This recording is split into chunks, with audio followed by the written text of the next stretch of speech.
You searched how to buy shares of Osisko Development Corp. So let's walk through it. Osisko Development Corp is a mineral development company listed on NASDAQ under the ticker ODV. This is educational content and not financial advice. To buy shares, you need a brokerage account, and I'll use eToro as the example platform.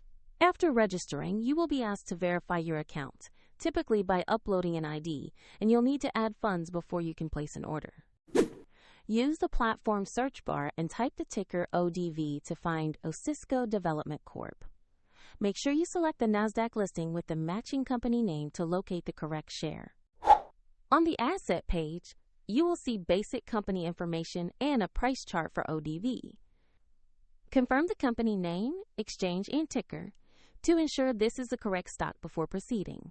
To invest, click the Trade or Buy button. Choose the amount you want to invest and review the order details before confirming.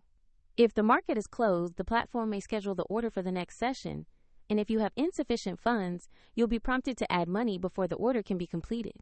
Once filled, your ODV position will appear in your portfolio. For the eToro link and more details, find the link in the description below.